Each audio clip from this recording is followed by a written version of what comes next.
বর্ণালী related ম্যাথে সর্বোচ্চ তরঙ্গ সংখ্যা, সর্বোচ্চ তরঙ্গ দৈর্ঘ্য, সর্বোচ্চ শক্তি, সর্বনিম্ন শক্তি এই রিলেটেড কোনো না কোনো ভার্সিটিতে প্রশ্ন হয়ে থাকে। তো তোমরা এই কনসেপ্টটা যদি একটু ক্লিয়ারলি বুঝো, এই টাইপের যত ধরনের প্রশ্ন হোক না কেন তোমরা ইজিলি আনসার করে ফেলতে পারবা। আসসালামু আলাইকুম, আমি তোমাদের প্রিয় নাইম ভাইয়া। আজকে আমরা বর্ণালীর সর্বোচ্চ তরঙ্গ দৈর্ঘ্য, সর্বনিম্ন তরঙ্গ দৈর্ঘ্য এই রিলেটেড টপিকটা নিয়ে আলোচনা করব।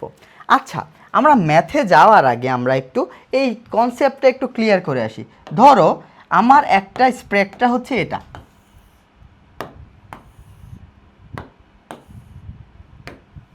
এটা আমার একটা স্পেক্ট্রা। ওকে, এই স্পেকট্রামের মধ্যে যদি আমি দেখতে চাই, এটা ধরো আমার নিউক্লিয়াস, এটা হচ্ছে আমার 1 নম্বর শক্তি স্তর, 2 নম্বর শক্তি স্তর, 3 নম্বর শক্তি স্তর, 4 নম্বর শক্তি স্তর, 4টা শক্তি স্তর আঁকাইলাম।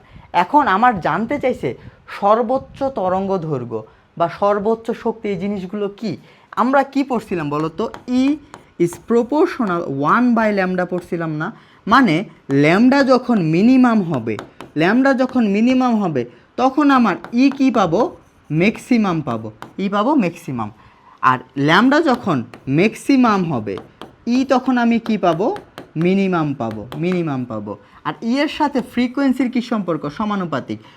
ই এর সাথে ফ্রিকোয়েন্সি বার বা তরঙ্গ সংখ্যার কি সম্পর্ক? সমানুপাতিক। তাহলে ল্যামডা যখন মিনিমাম পাবো তখন আমরা নিউ বারও কি? ম্যাক্সিমাম পাবো। ল্যামডা যখন ম্যাক্সিমাম পাবো তখন আমরা নিউ বারও কি? মিনিমাম পাবো। এই কথাগুলো বুঝছো? এখন ই কখন ম্যাক্সিমাম, কখন মিনিমাম? ধরো একটা ইলেকট্রন 2 নাম্বার কক্ষপথ থেকে 1 নাম্বার কক্ষপথে আসতেছে, একটা ইলেকট্রন 3 নাম্বার কক্ষপথ থেকে 1 নাম্বার কক্ষপথে আসতেছে, তাহলে এনার্জি ডিফারেন্স কোথায় বেশি? অবশ্যই এটার মধ্যে এনার্জি ডিফারেন্স বেশি। এটা ধরো E2, এটা হচ্ছে E1, অবশ্যই কি E2 is greater than E1, তাই না? যদি আরও দূর থেকে আসতো তখন কী হতো? এনার্জি আরও বেড়ে যেত। তো এই ক্ষেত্রে আমি মুদ্রা কথা কি বলতে পারি বলো তো? যখন যখন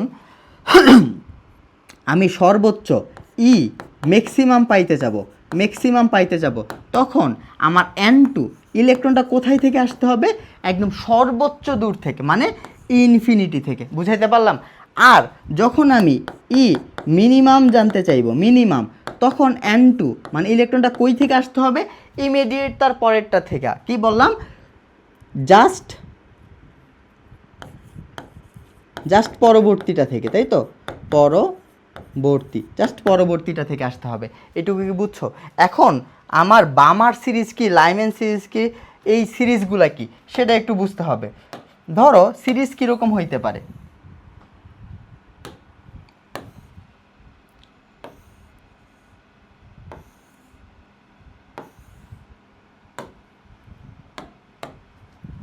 সিরিজগুলা কীরকম হইতে পারে?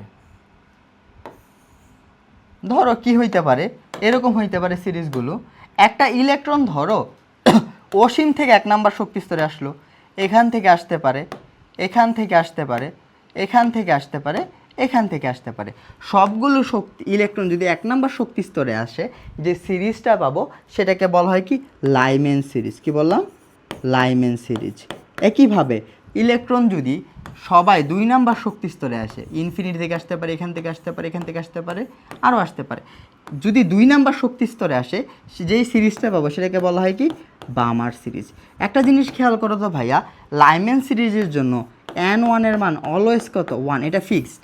বামার সিরিজের জন্য N1 এর মান অলওয়েজ কত বলো তো ভাইয়া? 2, এটাও ফিক্সড। কারণ সবগুলো কোথায় ফাইনালি কোথায় আসতেছে? 2 নাম্বার শক্তি স্তরে। তো এই ইলেকট্রন ইনফিনিটি থেকে 3 নাম্বারে আসতে পারে, এখানে আসতে পারে, এখানে আসতে পারে। এই যে সিরিজটা পাবো সেটাকে বলা হবে কি? প্যাস্টেন সিরিজ। প্যাস্টেন সিরিজের জন্য N1 এর মান অলওয়েজ 3। তারপর কি? 4 নাম্বারে আসলে ব্র্যাকেট, 5 নাম্বার আসলে ফুন্ট, এভাবে চলতে থাকবে। তাহলে যদি সিরিজের নাম ক্লেম করা থাকে তাহলে আমার এইটুকু কথা মাথায় ঢুকাই ফেলতে হবে যে সিরিজের নাম ক্লেম করলে তার N1 এর মান ফিক্সড। কি বললাম? তার N1 এর মান ফিক্সড। এবার যদি আমরা কোশ্চেনের মধ্যে যাই, বলছে দেখো তো হাইড্রোজেন পারমাণবিক বর্ণালীর বামার সিরিজের জন্য, তখন বামার সিরিজ কখন হবে? যদি ইলেকট্রনগুলো 2 নাম্বার শক্তি স্তরে আসে, তাহলে N1 এর মান এখানে অলওয়েজ কত? 2, এটা ফিক্সড হয়ে গেছে N1 এর মানটা। তাহলে সর্বোচ্চ তরঙ্গ দৈর্ঘ্য মানে কি? ই হবে কি? মিনিমাম। ই হবে মিনিমাম। ই মিনিমাম কখন হবে? জাস্ট ইমিডিয়েট পরেটা থেকে আসলে। তাহলে আমরা সূত্র কি জানি? 1/λ is equal to RH z square 1/n1 square minus 1/n2 square. Clear? তাহলে এখানে বামার সিরিজ বলছে n1 এর মান ফিক্সড, তাহলে n2 এর মানটা কি হবে? n2 এর মান কত হবে? 3 হবে। কারণ কি? ই হচ্ছে মিনিমাম, মিনিমাম অ্যান্ড ল্যামডা হচ্ছে ম্যাক্সিমাম। ল্যামডা ম্যাক্সিমাম কখন হবে? ই মিনিমাম হইলে। তাহলে 2 এর পরবর্তী কোনটা? 3, এর জন্য n2 এর মান 3 হয়েছে। এটা যদি বসাই দিয়ে আমি কি পেয়ে যাব? আমি তো সর্বোচ্চ তরঙ্গ দৈর্ঘ্য পেয়ে যাব। তাহলে এখানে মানটা কী হবে? যেহেতু হাইড্রোজেন বলছে z এর মান 1, RH থাকলো এখানে হবে 1/4 মাইনাস 1/9। এটাকে যদি সিম্পলিফিকেশন করি, RH 36 9 মাইনাস 4, তাহলে থাকতেছে কি 5 RH ডিভাইডেড বাই 36। এটা কি 1/λ মান? আমার তো ল্যামডার মান জানতে চাইছে। ল্যামডা ইজ ইকুয়ালস টু কী হবে? 36/5 RH, 5 RH। এটাই হচ্ছে আমার আনসার। তাহলে আমার এই হচ্ছে এটা কি ল্যামডা ম্যাক্সিমাম। ল্যামডা ম্যাক্সের মান কত? 36 ডিভাইডেড বাই 5 RH। ক্লিয়ার? পরবর্তী কি জানতে চাইছে? সর্বনিম্ন তরঙ্গ সংখ্যা। সর্বনিম্ন তরঙ্গ সংখ্যা কখন পাবো? এই যে সেম জিনিস, এর সাথে তরঙ্গ সংখ্যার কি সম্পর্ক? সমানুপাতিক সম্পর্ক। এটা যখন যখন মিনিমাম হবে তাহলে নিউ বারও কি তখন মিনিমাম হবে, তাই না? মিনিমাম হবে। ক্লিয়ার কি? তাহলে এটা তো ই মিনিমাম, এটাই কি আমার নিউ বার মিনিমাম ইকুয়াল ই মিনিমাম। ক্লিয়ার? তাহলে এই কনসেপ্টটা যদি তোমার ক্লিয়ার থাকে, এখানে সর্বনিম্ন জানতে চাইছে, এখন সর্বোচ্চ জানতে চাইতো না।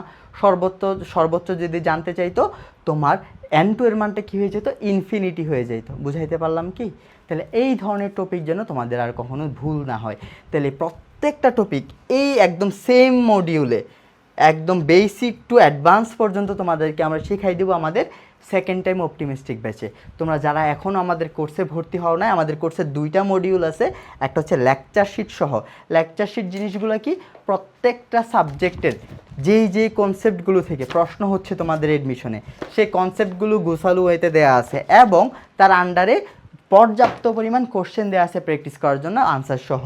এখন তোমরা যদি আমাদের কোর্সে ভর্তি হও ফুল কোর্সে, তোমরা আমাদের এই প্রিমিয়াম লেকচার শিটগুলো পেয়ে যাবা। কোর্স ফি মাত্র 3,999 টাকা। আর যারা মনে করতেছো তোমাদের কাছে লেকচার শিট আছে, বই আছে, তোমার লাগবে না, তারা আমাদের শুধু কোর্সে ভর্তি হইতে পারো 2,999 টাকায়। আর সবচেয়ে ইন্টারেস্টিং বিষয় হচ্ছে যারা অপশনাল সাবজেক্টের পরিবর্তে বাংলা ইংলিশ দাগাবা, তাদের কথা মাথায় রেখে আমরা বাংলা এবং ইংরেজির উপর 40টি ডেডিকেটেড রেকর্ডেড ক্লাস দিচ্ছি মহসিন স্যার এবং হচ্ছে সুফিয়ান স্যারের। তো তোমরা যারা এখন আমাদের কোর্সে এনরোল হও নাই, অতি দ্রুত এনরোল হয়ে যাও। তোমাদের সাথে ইনশাল্লাহ দেখা হবে সেকেন্ড টাইম অপটিমিস্টিক ব্যাচের ক্লাসে। ওই পর্যন্ত ততদিন ভালো থাকো। আসসালামু আলাইকুম।